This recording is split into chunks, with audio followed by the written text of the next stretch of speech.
to clarify, we generated this music, and we composed it, or a good chunk of it in that early blind set of sessions. And when we were doing it, we tend to not overthink the process. I mean, we'll set up the parameters of how we're going to work, what instruments we're going to choose. We try to create a world through limiting ourselves to using just this gear or these instruments or this type of voicing.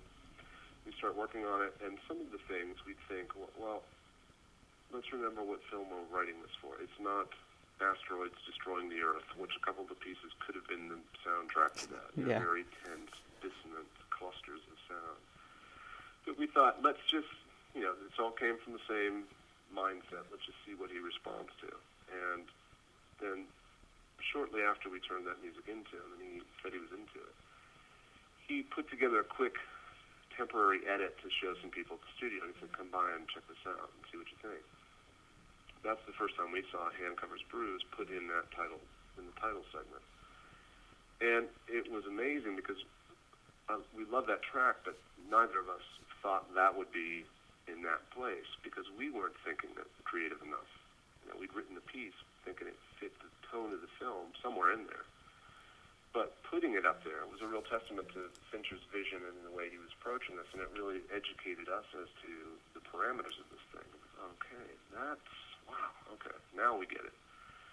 And it was a goosebumpy moment seeing that, and as Atticus pointed out, it really does change the expectation of the film. It sets a completely different tone of tension and melancholy and things bubbling under the surface that you don't get with something more traditional placed in there. And again, it was an education to me as someone new to doing this of just how much power we have in the editorial process here and the narrative. We have a real say in how this thing goes, and it's not just background music. We can really help manipulate the viewer into emotionally responding ways that we, think, and David thinks is appropriate. I think for me personally, it was wondering, again, being new to this discipline. I'm going to eyes wide open with my main goal being how do I best serve the picture and best play the supporting role that music needs to do in this, and how far is David willing to go? Because we'll work on a scene where we've got the music up loud because we're paying attention to it, but we get accustomed to that, and then it's a question of, well, is David going to marginalize this to be in the background, at the appropriate level, so the dialogue is clearly audible on top of it. And watching that back and forth, and I felt like we were working with somebody that, as with any great collaboration, there was an immense amount of respect that was reciprocal.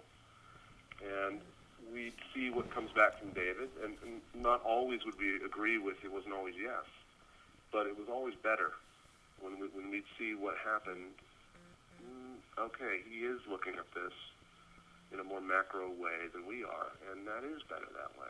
And that process continued throughout the whole thing. And again, it was a real education with the best teachers I can imagine in a very artist-friendly environment with studio support, no interference that you hear about. It was just really a pleasant situation, start to finish. Yeah, I mean, that's... I'd echo what Trent said there, and after that initial burst of writing, we did leave ourselves several months of finessing the music against the picture in terms of storytelling and in terms of weaving around what's an incredible amount of information which is passed in this film.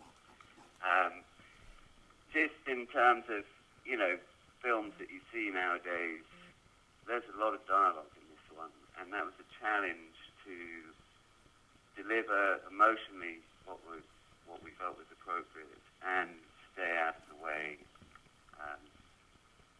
of, it's not a film where you can take a bunch of piss and coke and get more popcorn breaks.